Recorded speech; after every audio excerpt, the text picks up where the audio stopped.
আসসালামু আলাইকুম। কি অবস্থা সবার? সবাই কেমন আছেন? আলহামদুলিল্লাহ ভালো আছি। আজকে দেখাবো আপনাদের কিভাবে এলাস্টিক লাগাতে হয় খুব সহজ পদ্ধতিতে। এখানে আমি কোমর পট্টিটা কিন্তু 1/2 ইঞ্চি পরিমাণ সেলাই করে নিয়েছি। তারপর হচ্ছে এখন এলাস্টিক লাগাবো। আর এভাবে কিন্তু আগে থেকে সেলাই করে নিলে এলাস্টিক লাগানোটা কিন্তু খুব সহজ হয়। এখানে আমার যেহেতু স্বাস্থ্যবান মানুষের জন্য আমি এই সালোয়ারটা তৈরি করছি, তার জন্য এলাস্টিক আমি নিয়েছি 16 ইঞ্চি আর 1/2 ইঞ্চি নিয়েছি সেলাইয়ের জন্য। এখন হচ্ছে এলাস্টিক একটার উপর একটা দিয়ে 1/2 ইঞ্চি পরিমাণ তারপর হচ্ছে সেলাই করে নিয়েছি। ভিডিওতে দেখা যাচ্ছে যেভাবে আমি সেলাই করে নিচ্ছি ঠিক সেইভাবেই সেলাই করে নেবেন। এখন হচ্ছে আমি সালোয়ারের মধ্যে এলাস্টিকের যে জয়েন্টের মাঝখানে রেখে আমি এখন একদম সাইড করে সেলাই করে দেবো। ভাঁজ করে দিয়েছি, অবশ্যই একটা ভাঁজ দিয়ে নিতে হবে।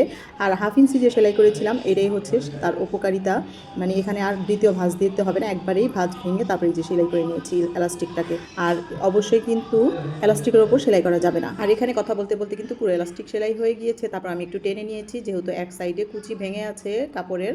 এখন টেনে নিলে ভালো করে এভাবে সমান সমান চারোদিকে কুচি হয়ে যাবে। এখন হচ্ছে একদিক থেকে ধরে আমি সাইডে কিভাবে সেলাই করছি একটু খেয়াল করেন।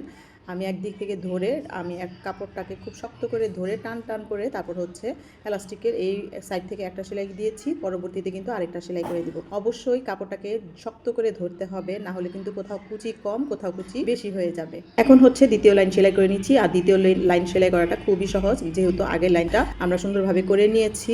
এখন পর্যন্ত যারা এইভাবে এলাস্টিক সেট করতে পারেননি, আমার এই ভিডিওটা দেখে একবার হলো ট্রাই করবেন সেট করার। অবশ্যই যারা সেলাই কাজ জানেন তাদের উদ্দেশ্যে বলছি। আজকের এই ভিডিও দেখে যারা উপকৃত হয়েছেন তারা অবশ্যই একটি লাইক, লাভ এবং শেয়ার করে দেবেন। আজকের মতো ভিডিওটা এখানে শেষ করছি। আল্লাহ হাফেজ।